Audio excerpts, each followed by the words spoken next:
À la une de Jeune Afrique cette semaine, le point sur la vie politique en République démocratique du Congo. Bonjour François Soudan. Bonjour Catherine. Les débats politiques sont toujours intenses en RDC et ils le sont particulièrement actuellement au sujet des intentions prêtées à Félix Tshisekedi de se porter candidat à un troisième mandat en 2028. Et la première question que se pose Jeune Afrique, François Soudan, c'est de savoir si cette éventualité est réellement envisageable. Alors, essayons Catherine d'éclairer le débat avec quelques questions élémentaires. D'abord, est-ce que Félix Tshisekedi a dit qu'il comptait, lors de la prochaine élection présidentielle, briguer un troisième mandat? La réponse est non, en tout cas pas encore. Ensuite, est-ce qu'il en a l'envie? Je crois que personne n'en doute. Beaucoup de signaux ont été envoyés en ce sens par son entourage politique et lui-même estime que la guerre à l'Est l'a jusqu'ici empêché de donner sa pleine mesure. Alors, si telle est bien son intention, est-ce qu'il en a le droit dans l'état actuel de la Constitution qui limite à 2 le nombre de mandats? La réponse est non. Dès lors, quelle serait la voie à suivre? C'est un grand classique, hein, déjà expérimenté sous d'autres cieux, via une nouvelle constitution soumise à référendum.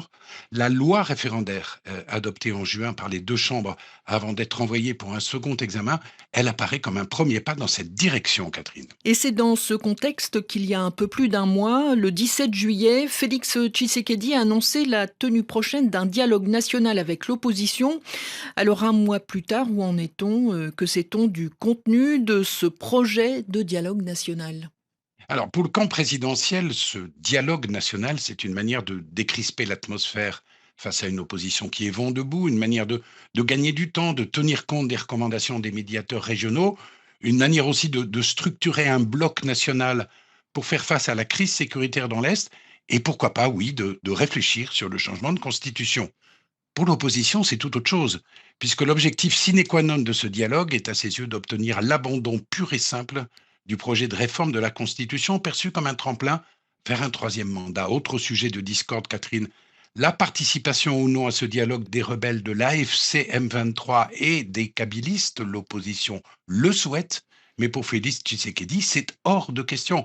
Alors les transactions, elles continuaient ces derniers jours, hein, entre le cabinet présidentiel, les représentants des églises sur le format, les participants.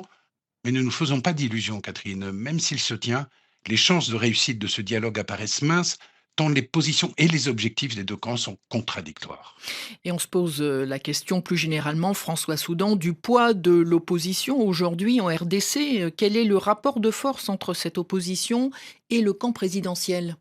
Alors, il y a une comparaison qu'on fait souvent avec la période actuelle, ce sont les années 2015-2018. À l'époque, Joseph Kabila avait entrepris de s'octroyer un troisième mandat avant d'y renoncer devant la mobilisation de la rue quinoise et les pressions de la communauté internationale.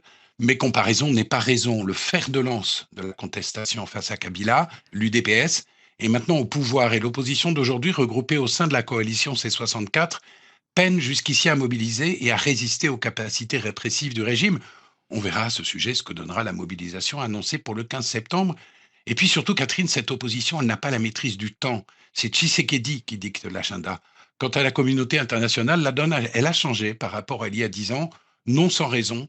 Tshisekedi est convaincu d'avoir le feu vert de Donald Trump pour un éventuel troisième mandat. Bref, il pense que le rapport de force est en sa faveur, même si le scénario des 2 années à venir est très loin d'être écrit, Catherine. Merci François Soudan. Le point sur la situation politique en RDC, des articles à retrouver sur jeuneafrique.com.